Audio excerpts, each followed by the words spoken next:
Hello, everyone. If you like what I'm doing here, please consider subscribing, liking, and commenting. It would really help the channel out quite a bit. Thank you very much.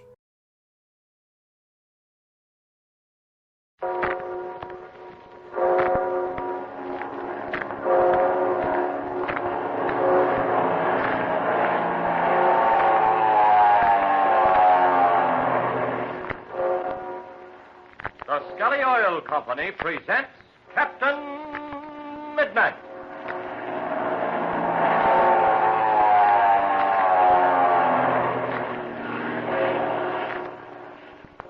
Captain Midnight, brought to you every day, Monday through Friday, at this same time, by the Scully Oil Company, Scully Jobbers and Dealers. But first, a question. Do you live beyond the city gas mains, where city gas service is not available? If so, then you know what I mean when I talk about the drudgery of tending fire in the kitchen cook stove. And of course you know, too, that the greatest burden usually falls on Mother. Well, listen, how would you like to be the one in your family to free Mother from the dirt and drudgery of kitchen fire tending? How would you like to see her using a beautiful, new, modern kitchen range that burns real gas, that gives a hot flame at the flick of a lever, so Mother can prepare delicious meals easily and in half the time? Well, that's all possible now through Skelgas, spelled Skelgas. Skelgas is a product of the Skelgas Company, a part of the Scully Oil Company. Now, Skelgas is not a gasoline. It's real, rich, natural gas. But instead of being brought to you through gas pipes like city gas, Skelgas is compressed in steel cylinders and delivered to your home by your Skelgas dealer. Now, your Skelgas dealer is featuring a special Christmas display of Skelgas kitchen ranges right now. Why don't you ask Dad to stop in there with you tomorrow and see if you can't figure out a way to give Mother the wonderful convenience of Skelgas for Christmas?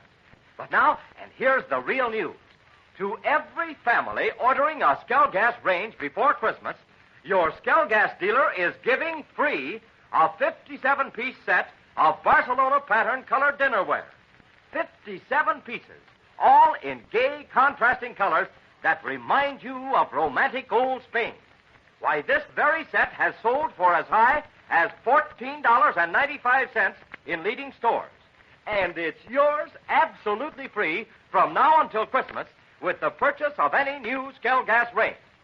You must see this beautiful set to appreciate its amazing value. It's on display right now in your Skelgas dealer's window. See, drive over to see it and get the details of this marvelous free gift offer at your Skelgas dealers tomorrow. And now to Captain Midnight.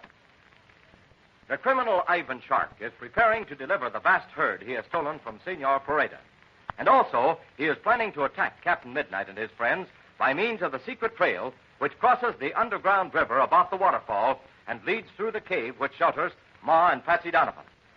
Captain Midnight and Senor Perada have taken off on a night flight. Listen as Captain Midnight asks. Do you know where we are now, Senor Perada? Si, mi Capitan. We are north of the valley where my cattle are grazing. I see. How much farther is it to the town? 75 miles, senor. About a half hour's flying then, huh? I am so glad, senor, to see my cattle below. This Ivan Shark, he has not driven them away yet. No. And he's not going to if I have anything to say about it.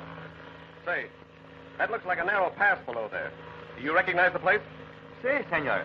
This is the pass which divides my large valley from the next one to the north. Oh, I see. Do you own this valley to the north? No, mi Capitan. This valley to the north, it is the bad place. In it are the banditeros. Oh, bandits, eh? Si, there is the one very bad fellow. His name is Lutro. I have had very much trouble with him. Sometimes I lose the cattle, but this fellow Lutro, he does not know what happens to them. Oh, he's a rustler, eh? I do not understand, mi Capitan. Well, that's what we call a cattle thief in the States, senor. A rustler. Ah, now I understand, senor. See, this fellow Lutro, he is the bad rustler. Wait a minute. Look, senor, look down there. What do you make of that? Ah, it is the campfire. That is the strange thing. Yes, but that's in the northern end of the pass. There shouldn't be any campfire there. I do not know, senor. It is most unusual. And look ahead, senor. Look out into the valley beyond. Well, there's more campfires. You know what that means? See, many fires mean many men. Well, who do you think they can be? Would they be friends or enemies? That I cannot say, senor. Perhaps we do not have to go to the town if we could only find out, mi Capitan. Yes, well, I know a way, but we've got to land the ship. Now, are there any places we can land, senor? See, mi Capitan. This compound the pass. On the other side of the mountaintop, there is the high level ground. Oh, a sort of plateau, eh? See, that is what you call it. But it would be most necessary not to make the noise. Well, that can be worked all right, senor. I'll throttle the engine now and we'll glide down. After we land on that plateau, we'll see what can be done about finding out who these men are. All right, now, here we go.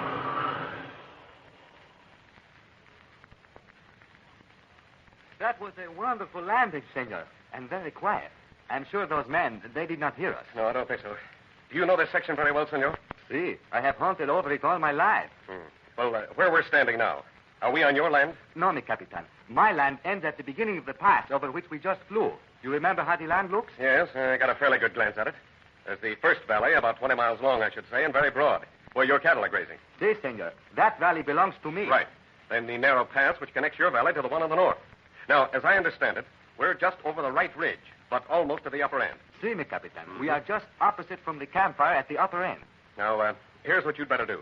I hadn't intended going with you, but as long as you know the country, it won't be necessary. It'd be very dangerous to leave the plane unguarded. See, senor, es verdad. So I'll stay here and watch the ship while you cross over and get as near the campfire as you can.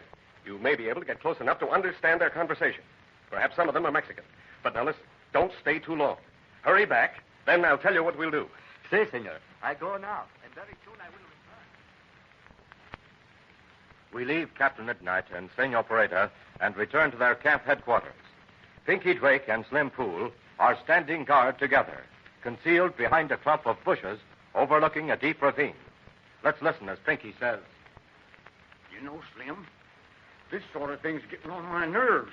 We ain't seen one of them critters for half a day. I know we ain't, Pinky, but sure and tarnation, they're there. They ain't stuck their noses out since I tickled that feller's chin with a bullet. Well, if you ain't got your nerve, that was my bullet made him jump. Your bullet? Sure. What are you talking about, you old scallywag? I only heard one shot. Why, sure, you only heard one shot, 'cause we both pulled our triggers at the same time. Well, if that ain't a good one. I'll say this for you, Slim. You always got an alibi, no matter what.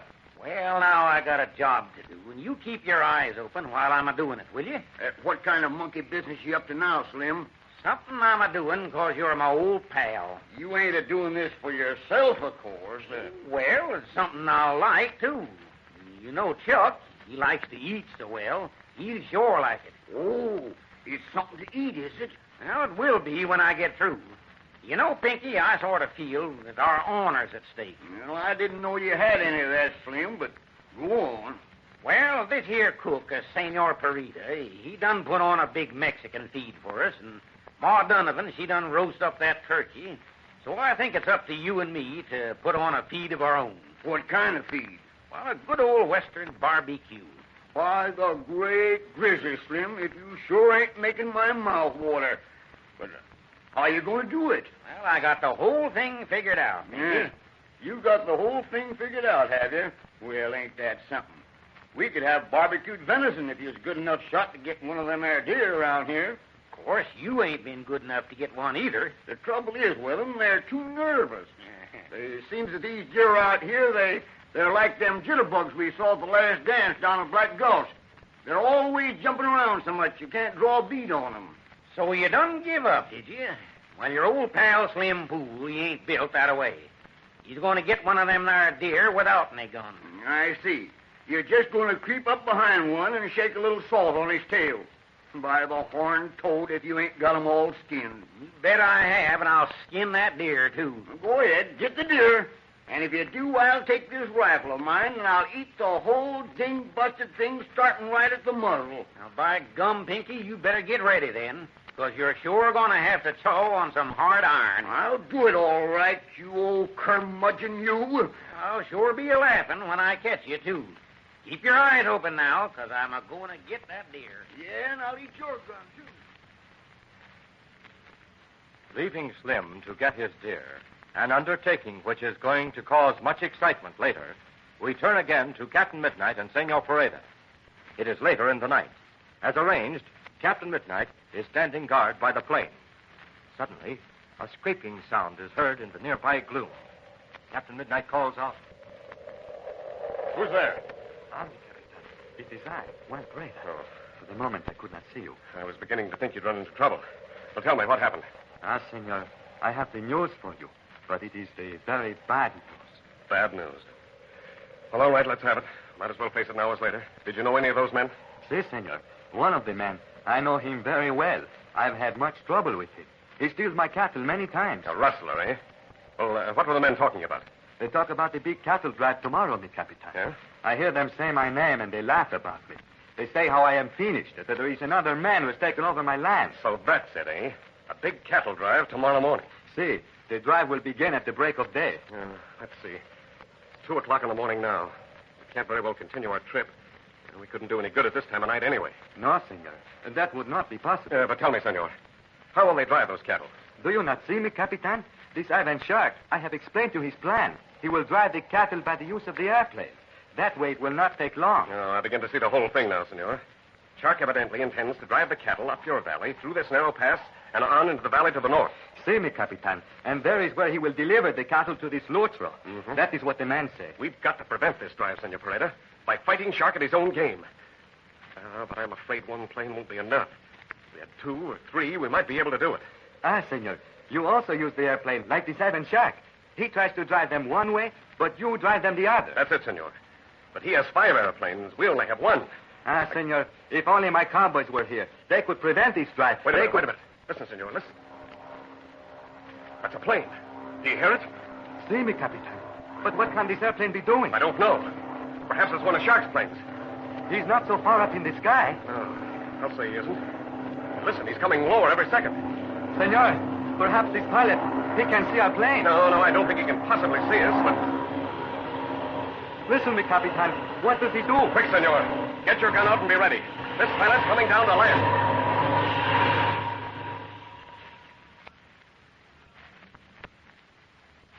Well, who is the pilot of the mysterious plane landing in that lonely spot at 2 o'clock in the morning? What kind of business can he be on? Thrilling action, excitement lie ahead. Tune in tomorrow to Captain Midnight. But say, fellas and girls, if you live beyond the city gas mains and your mother is still using slow, old-fashioned, time-wasting fuels for cooking, think how much she'd enjoy a beautiful, modern Skell Gas kitchen range for Christmas. Skell Gas, spelled S-K-E-L-G-A-S,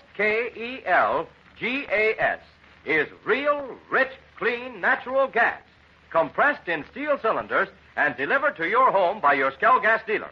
It brings all the convenience of city gas service, yet will probably cost even less than you're paying right now for old-fashioned fuels for cooking. Now, Skell Gas dealers everywhere are now making an amazing pre-Christmas offer.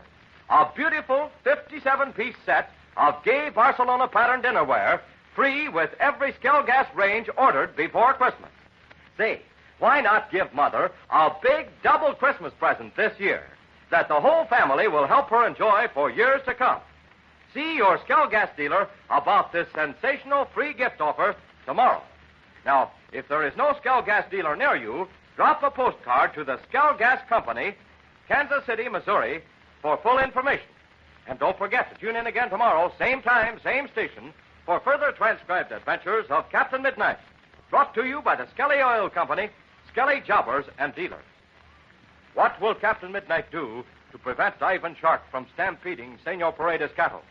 And who is the mysterious arrival diving out of the night sky? Be sure to listen tomorrow. Until then, this is Don Gordon, your Skelly man, saying goodbye and happy landing!